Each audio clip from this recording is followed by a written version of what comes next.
Sí, buenos días a todos los colegiados, a todos los colegas. Creo que en este momento, a nivel de Perú particularmente, y me corrigen si estoy equivocado, ya la socialización del modelo de la DBT en la gran mayoría de los colegas por lo menos ya habrán escuchado, habrán leído, habrán tenido una que otra charla acerca del modelo. Entonces, antes de entrar a la proyección como tal, me gustaría aprovechar unos 3 minutos para conocer cuáles son sus inquietudes, cuáles son las dudas que ustedes quisieran poder ser respondidas a través de esta conferencia, para más o menos tener claro cuáles son las expectativas de los colegas que están presenciando esta conferencia.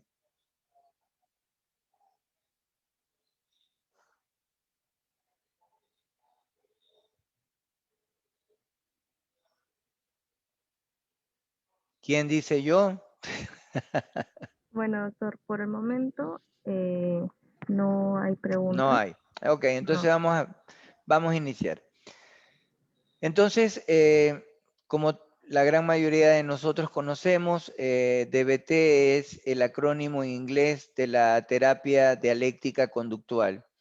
Un detalle bien interesante es que cuando se han realizado estudios científicos tratando de encontrar cuáles son los componentes claves que están en la base del cambio terapéutico y de la evolución positiva de estos consultantes tan complejos, tan difíciles, se ha logrado encontrar de que el protagonista principal es el entrenamiento en habilidades. Y esto es radical porque de acuerdo al modelo de la DBT, los consultantes terminan actuando como actúan, terminan incurriendo en conductas problemas, en este caso particular, el abuso de sustancias, porque siendo fieles a este modelo, hay un déficit en la capacidad de regular emociones y paralelo a esto, en la capacidad para solucionar problemas. Entonces, ¿cuáles son las habilidades deficitarias de acuerdo a la DBT que presentan los consultantes con abuso de sustancias? Fundamentalmente son las habilidades de regulación emocional. Eh, Se ha encontrado en la práctica clínica que esta población en particular presentan cierta alexitimia, que es la dificultad para poder etiquetar, precisar de una manera exacta las emociones y los correlatos fisiológicos que están asociados a ellas. Son pacientes que al no tener habilidades sofisticadas de regulación emocional, han aprendido a través de reforzamiento usualmente negativo, que una manera muy efectiva de regular sus emociones es a través del uso de sustancias. Y ese es un primer aspecto clave, ya que lo que para los clínicos es el problema principal, que es el abuso de sustancias, para los consultantes es la solución que ellos han encontrado para solucionar, para poder afrontar emociones intensas, extremas y dolorosas. Para las personas con abuso de sustancias, la droga se ha constituido en el oasis en medio del desierto de sus vidas. Entonces tenemos eh, las habilidades de regulación emocional. En segundo lugar, tenemos las habilidades de tolerancia al distrés, tolerancia al malestar. Esta habilidad es también fundamental, ya que parafraseando a Marsha Linehan, que es la creadora del modelo, ella subraya que los consultantes parecerían ser personas muy ingenuas en el sentido de que esperan cosas que no han pasado, que no pasan y que muy difícilmente, por lo menos en un futuro inmediato, van a pasar. Entonces, en esas habilidades de tolerancia al distrés, se focaliza en que los consultantes aprendan a tolerar el aburrimiento, aprendan a tolerar la frustración, aprendan a tolerar las decepciones, las desilusiones, las traiciones. Y algo que es bien interesante en ese sentido de las traiciones, de que estábamos conversando y se hizo un pequeño estudio de investigación un poco informal con respecto a identificar en la unidad de conductas adictivas del Instituto de Neurociencias de aquí de la Junta de Beneficencia de Guayaquil, donde laboro, acerca de cuáles habían sido los eventos desencadenantes que habían llevado del abuso de sustancia a una posterior dependencia. Y algo que nos sorprendió, no tanto, es que el 75% de los detonantes que habían llevado a los pacientes con abuso de sustancias a una posterior adicción habían sido traiciones de naturaleza sentimental, decepciones y desilusiones amorosas.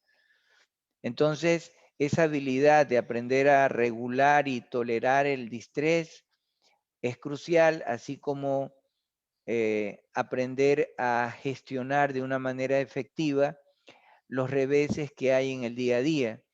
Pienso particularmente en el contexto de COVID que hemos estado padeciendo y sufriendo a lo largo de este año, que el principal aprendizaje que nos ha aportado esta experiencia dolorosa es que en un abrir y cerrar de ojos, la realidad cambia y da giros de 180 grados.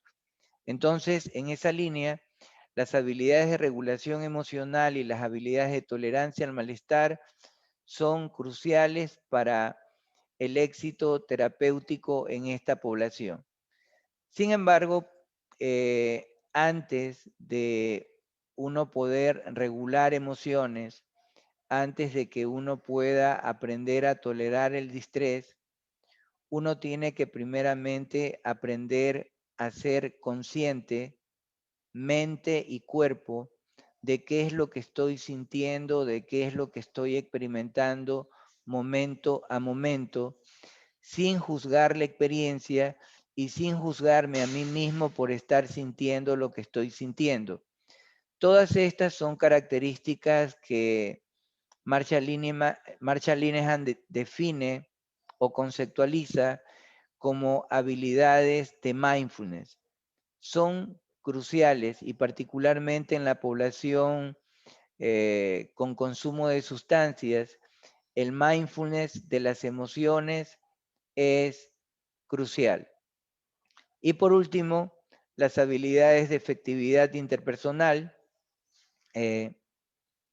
Un pequeño tip con respecto a las habilidades de efectividad interpersonal es que es preferible ninguna respuesta a una mala respuesta.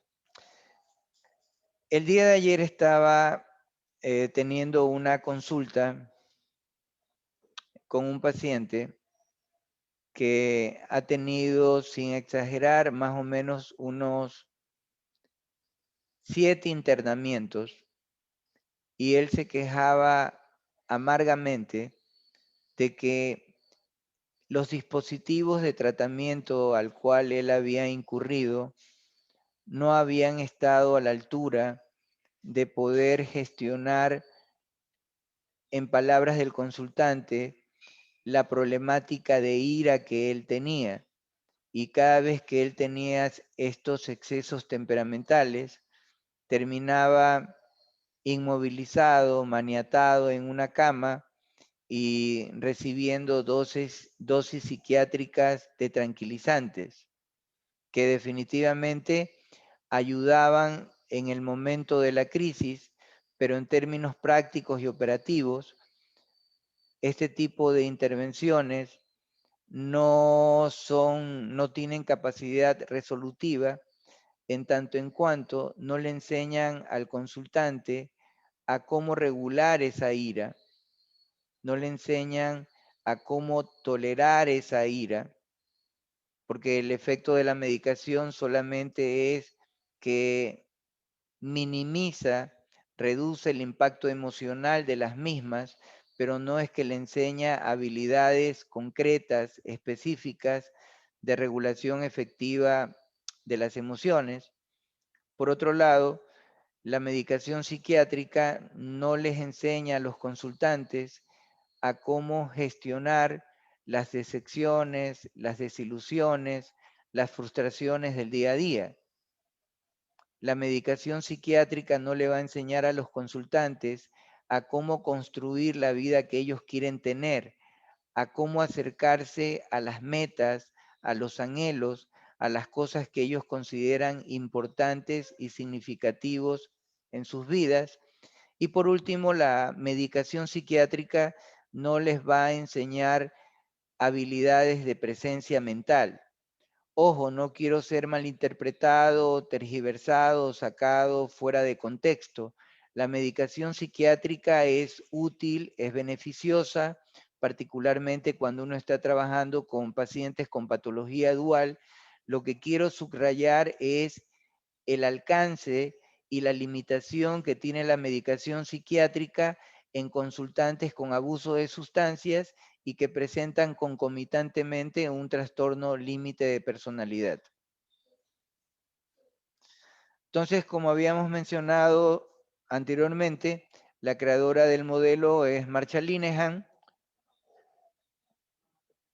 La particularidad y una de las características del modelo es el carácter compasivo que tiene esta intervención. Y esta se desprende del hecho de que Marsha Linehan fue paciente psiquiátrica. En su adolescencia entraba y salía de las clínicas psiquiátricas y fue etiquetada, clasificada y encasillada como una paciente refractaria. Refractaria es el término que utiliza la psiquiatría para definir aquellos pacientes que no responden a los tratamientos estándares, tanto así que Marsha Linehan terminó recibiendo terapia electroconvulsiva sin mayor éxito. ¿Por qué surge la DBT?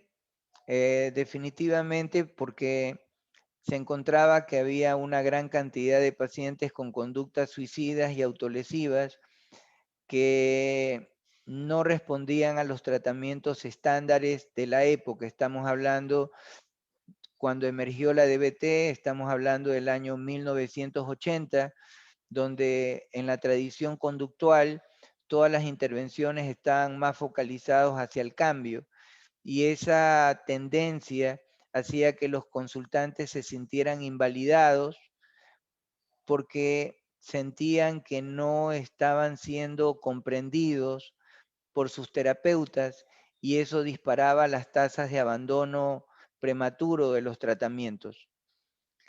Eh, por otro lado, una de las características claves en DBT, por ejemplo, cuando nosotros estamos en una sesión de DBT, es usual escuchar cuando uno está con un consultante que presenta conductas de abuso de sustancias, es usual escuchar lo siguiente: que yo no trabajo con personas que quieren dejar de consumir alcohol ni drogas, que yo trabajo con consultantes que quieren construir una vida que valga la pena ser vivida, una vida con dignidad, una vida con propósito. Entonces, en DBT siempre un elemento nuclear es poder definir de la manera más rápida, más efectiva, cuáles son las metas que el consultante tiene y ver, ir testeando en su día a día si las conductas que está presentando lo acercan o le alejan de esa vida que él quiere ser, de que él quiere construir, de que él quiere vivir.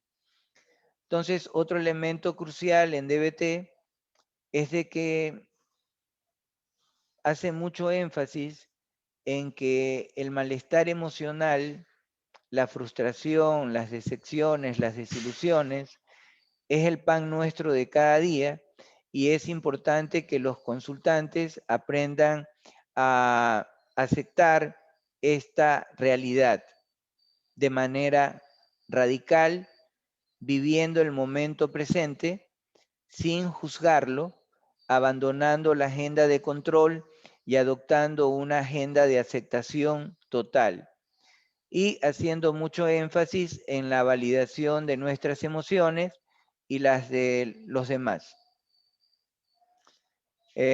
Lo que se ha encontrado hasta el momento, lo que plantea la literatura científica, es que DBT es el tratamiento psicoterapéutico por hoy con la más extensa validación científica para consultantes con problemas múltiples y severos. Hoy en día hay más ensayos clínicos randomizados que subrayan la eficacia, la eficiencia, la efectividad de DBT en comparación que la terapia cognitiva conductual. Se ha diseminado de una manera muy importante, tanto así que en algunos países como Alemania, Suiza, Canadá, el tratamiento estándar en salud mental es DBT.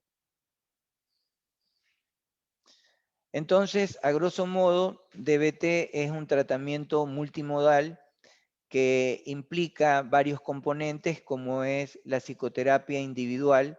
El psicoterapeuta individual es el director o el responsable del equipo.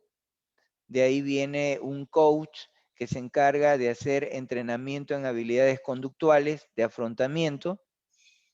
Hay un entrenamiento a familiares, hay un manejo de emergencias y hay también intervenciones telefónicas cuya finalidad es poner en práctica habilidades en los momentos de crisis y ayudar a la generalización de estas conductas en los ambientes más relevantes del consultante. Entonces, esta es una de mis diapositivas preferidas, en tanto en cuanto se plantea que no puede existir DBT si no hay un equipo detrás de ella. O sea, no puede existir DBT individual. Tanto así que se lo plantea que DBT es un tratamiento para una comunidad de consultantes hecho o realizado por una comunidad de terapeutas. Esta también es otra de mis favoritas, que dice que DBT es el lugar donde los ángeles no se atreven a entrar. La interpretación personal, muy privada mía,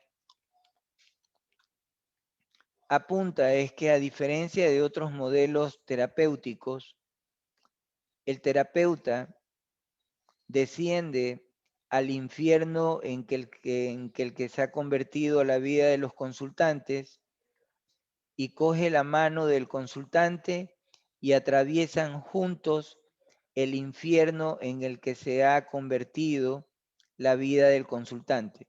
O sea, el terapeuta no es que es una persona neutral, sino que se zambulle con el consultante y lo ayuda a salir del estado de malestar y de sufrimiento extremo en el que se encuentra.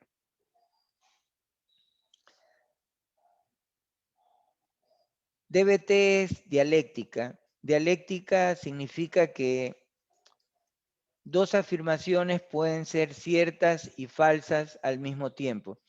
El ejemplo que suelo usar es que todo importa y a la vez nada importa. ¿Qué significa esto?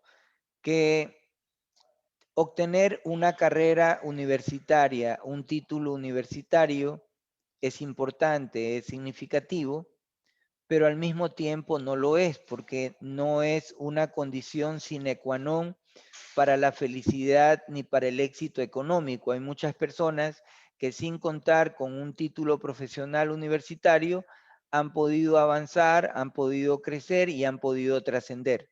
Entonces, lo que plantea la dialéctica es que tú tienes la razón y yo tengo la razón.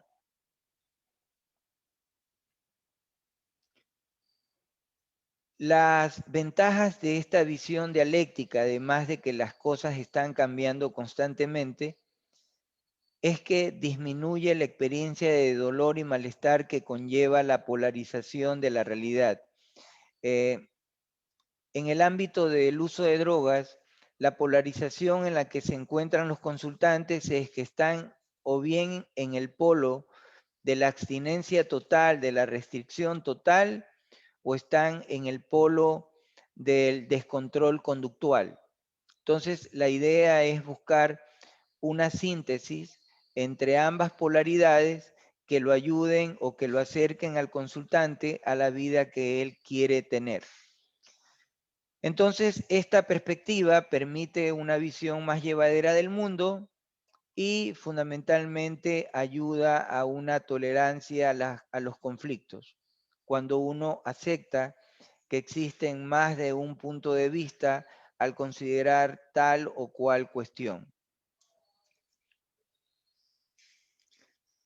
Aquí está lo que habíamos subrayado anteriormente, que las dialécticas nos enseñan a que existe más de una manera de ver una situación y más de una forma de resolver un problema.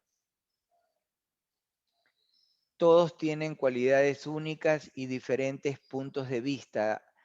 Implica aprender a aceptar la diversidad y aceptar de que existen otras perspectivas diferentes a la nuestra y que el cambio es la única constante.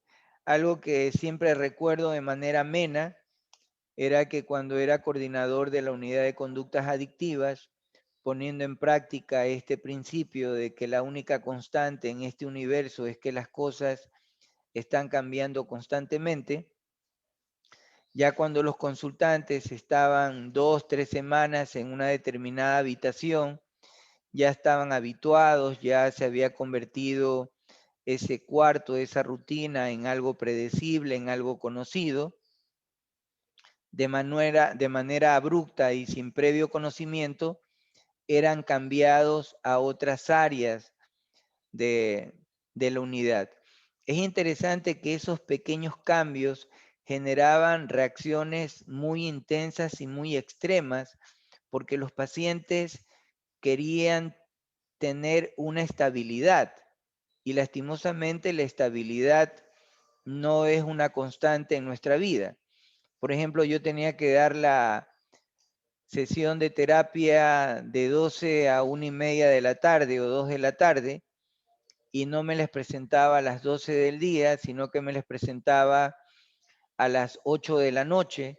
Y era increíble ver cómo esos pequeños cambios a los pacientes los perturbaban y los sacaban de su zona de equilibrio. Y por último, que dos cosas que pueden parecer o ser opuestas pueden ser ciertas al mismo tiempo.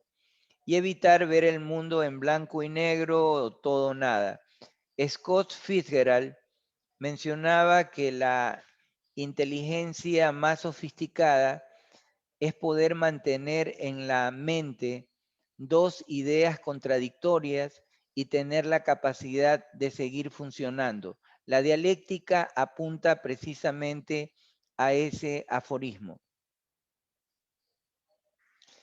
Las bases de DBT son la ciencia conductual, la práctica budista Zen y la filosofía dialéctica. Acá las bases científicas están en la psicología social, en las neurociencias, lo que ustedes están viendo en la diapositiva. El modelo biosocial es crucial como un marco explicativo de las conductas problemas de los consultantes y por otro lado también ayuda a dar una perspectiva mucho más esperanzadora y más compasiva tanto al consultante como a las familias acerca de la naturaleza que presentan los consultantes Y lo que subraya este modelo biosocial de naturaleza transaccional es de que hay una vulnerabilidad biológica a experimentar las emociones de una manera más intensa, de una manera más extrema, de una manera mucho más rápida. Eso ya nace con uno. Y lo que plantea la teoría es que el ambiente no ha podido estar a la altura de estas exigencias, de estas demandas más sofisticadas y no logró proveer al chico o a la chica de habilidades para poder manejar de una manera efectiva estas respuestas emocionales intensas. Y en su desesperación el consultante encuentra en el abuso de drogas una manera de regular estas emociones desbordantes y fuera de control que él experimenta en su día a día. Entonces, la vulnerabilidad emocional subraya de que hay una alta sensibilidad a estímulos emocionales. ¿Qué significa esto? De que cosas que para la mayoría de nosotros, que pueden parecernos banales, trivialidades, nimiedades, a estos consultantes les termina afectando. Y en el momento en que hay un nivel de afectación, la reacción emocional es inmediata y adopta características extremas. Por ejemplo, yo en este momento puedo estar un poco ansioso, un poco aprensivo, pensando acerca del desempeño de mi rendimiento que yo estoy teniendo al momento de impartir esta charla, pero a pesar de estas preocupaciones, yo puedo seguir fluyendo y seguir avanzando en el desarrollo de la misma.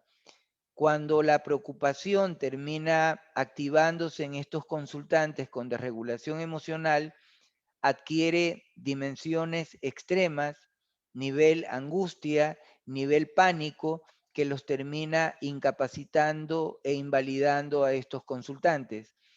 Yo en este momento puedo experimentar una tristeza, puedo estar experimentando un sentimiento de nostalgia, de melancolía.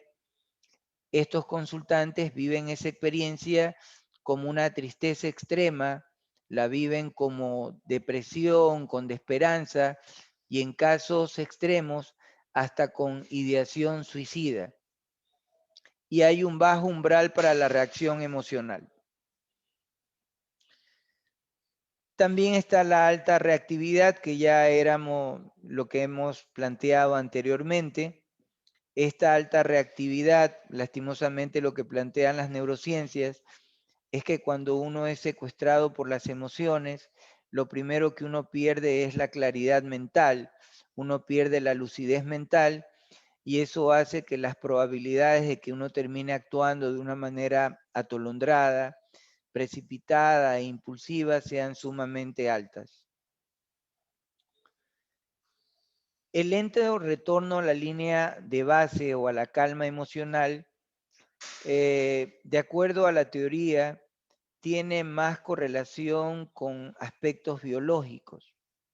O sea, yo puedo en este momento estar un poco estresado, un poco cansado, un poco quemado, pero llega la noche, salgo con mi esposa a cenar, nos vamos a un cine, empezamos a conversar y ese malestar se disipa.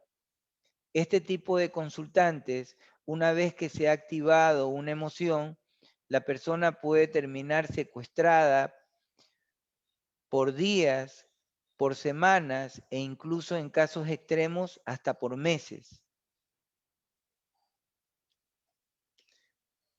El ambiente invalidante lo que subraya es de que es un ambiente que carece de habilidades, que carece de esa sensibilidad particular que uno debe de tener y que hace que minimice la experiencia interna del consultante, atribuyéndole connotaciones negativas, tales como que este muchacho lo que realmente está tratando de conseguir es manipular a la familia, está tratando de llamar la atención o simplemente es un muchacho terco, obstinado, que quiere hacer lo que le da la gana, cuando no necesariamente ese es el caso.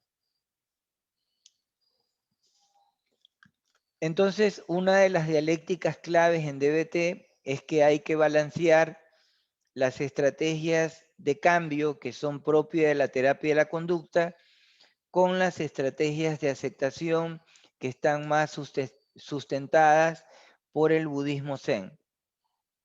Entonces, en DBT, el movimiento, la velocidad y el curso son cruciales y aquí hay una parte que sí vale la pena resaltar, que hay que aceptar de manera radical al paciente tal cual como es y también tener presente que el progreso que el consultante va a presentar por lo general es un progreso lento y episódico y que siempre va a haber una alta posibilidad de un riesgo suicida, ya que estamos hablando de pacientes desesperanzados que no tienen una fuente de contención y no han logrado aún desarrollar una buena base de habilidades de regulación emocional.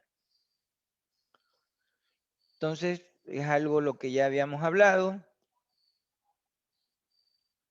tolerancia al malestar,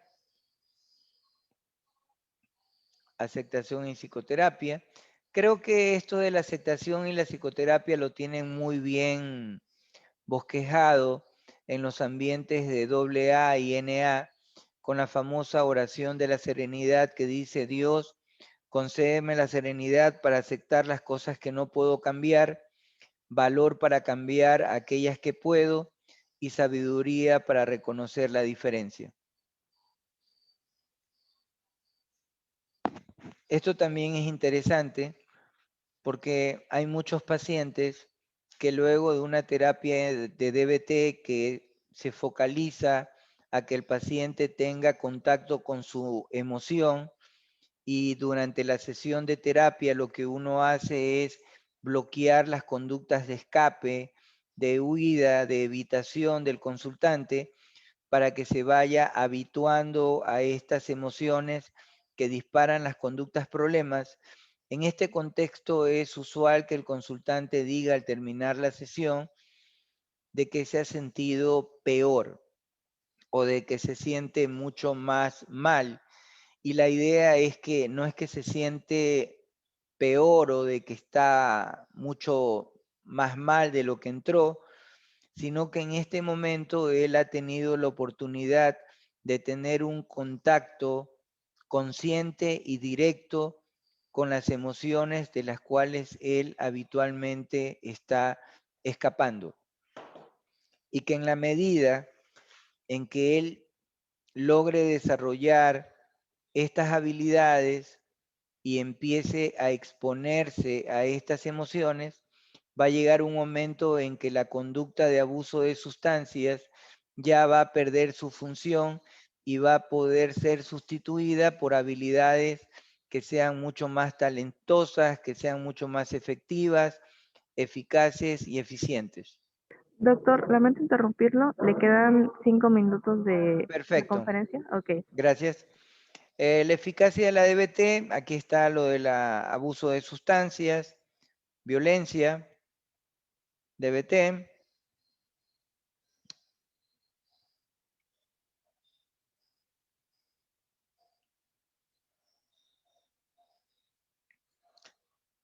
¿Cuál es la postura del terapeuta DBT particularmente en este ámbito tan complejo, difícil y sofisticado que es el abuso de sustancias?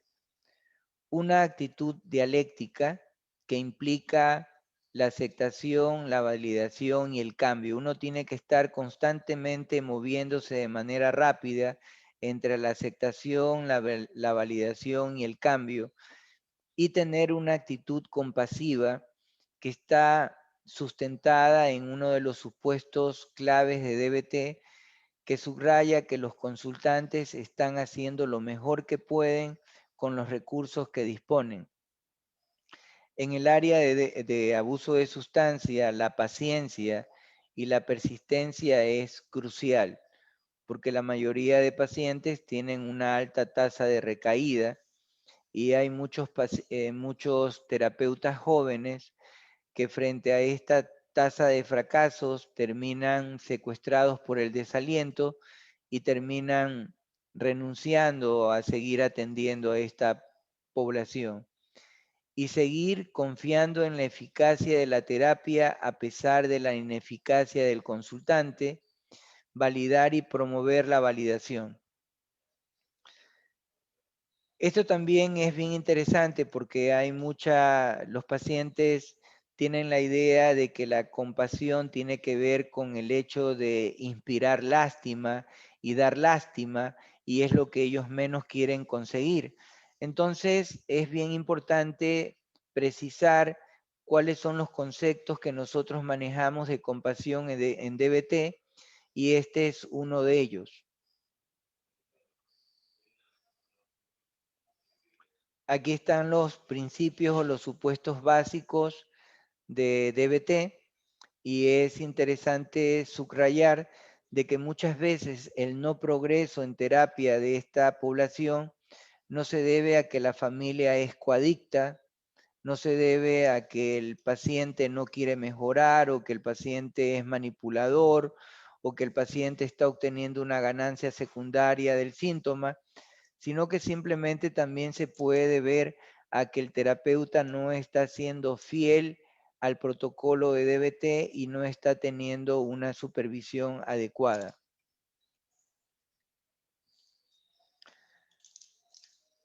La claridad, la precisión y la compasión son las características más importantes en DBT.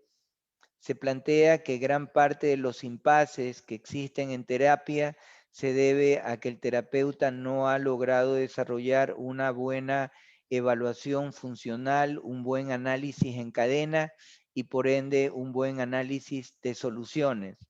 La precisión y la compasión es crucial en DBT. Así que de mi parte les agradezco mucho la atención prestada y cualquier inquietud, cualquier pregunta, podemos aprovechar estos pocos instantes que nos quedan.